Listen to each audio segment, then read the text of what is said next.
ఈరోజు మనం విశాఖపట్నం సమీపంలో పవిత్రమైన దేవాలయం సింహాచలం లక్ష్మీ నరసింహస్వామి ఆలయంకు వెళ్ళబోతున్నాం. ట్రైను, బస్సు ప్రయాణం నుండి వసతి, దర్శనం, అన్నదానం, ప్రసాదం వరకు పూర్తి వివరాలు మీకోసం ఈ వీడియోలో నేను సింహాచలం ఆలయానికి దగ్గరలో ప్రధాన రైల్వే స్టేషన్ విశాఖపట్నం. అక్కడి నుంచి సుమారు 18 కిలోమీటర్ల దూరంలో సింహాచలం ఉంటుంది. రైల్వే స్టేషన్ నుంచి ఆర్టీసీ బస్సులు, ఆటోలు, క్యాబ్లు అందుబాటులో ఉంటాయి.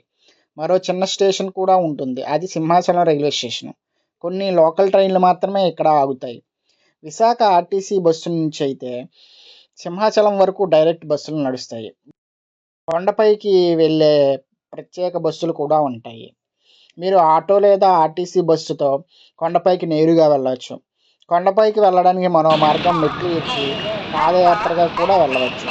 సింహాచల దేవస్థానం భక్తులకు మంచి వసతి గదులు ఉంటాయి. సాధారణ గదులు 200 నుంచి 500 వరకు లభిస్తాయి. ఆలయ సమీపంలో ప్రైవేట్ లాడ్జ్లు కానీ హోటల్స్ కూడా ఉంటాయి. ఆన్లైన్ బుకింగ్ లేదా డైరెక్ట్ బుకింగ్ కూడా చేసుకోవచ్చు. ఏసీ రూమ్స్ అయితే 800 నుంచి 1500 వరకు ఉంటుంది. స్వామివారి విగ్రహం ఎల్లప్పుడూ చందనంతో కప్పబడి ఉంటుంది. సాధారణ దర్శనం ఉదయం 6 గంటల నుంచి రాత్రి 9 గంటల వరకు జరుగుతుంది. ఫ్రీ దర్శనము, ప్రత్యేక దర్శనాలు 50 రూపాయల దర్శనము, 100 రూపాయల దర్శనము, 500 రూపాయల టికెట్లు కూడా అందుబాటులో ఉన్నాయి. అక్షయ తృతీయ నాడు చందనం తొలగించి స్వామివారి నిజరూప దర్శనం ఇస్తారు. ఇది సంవత్సరంలో ఒకే రోజు మాత్రమే ఉంటుంది. ఆలయ పరిధిలో అన్నదాన మండపాలు కూడా ఉన్నాయి. ప్రతిరోజు భక్తులు ఉచితంగా ప్రసాద భోజనం కూడా చేస్తారు. అన్నదాన సమయం వచ్చేసి మధ్యాహ్నం 11:30 నుంచి 2 వరకు ఉంటుంది. సింహాచలం లడ్డు పులిహార ప్రసాదం అనేది చాలా ప్రసిద్ధి. ఆలయంలో ప్రత్యేకంగా లడ్డు ప్రసాదం అమ్మకం కౌంటర్లో ఉంటాయి. మీరు దర్శనం తర్వాత లేదా ముందుగా తీసుకోవచ్చు. స్వామివారు వరాహ రూపంలో దర్శనమిస్తారు.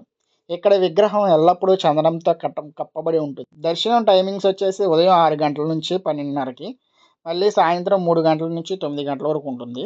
పవిత్రమైన సింహాచలం లక్ష్మీ నరసింహస్వామి దేవాలయం.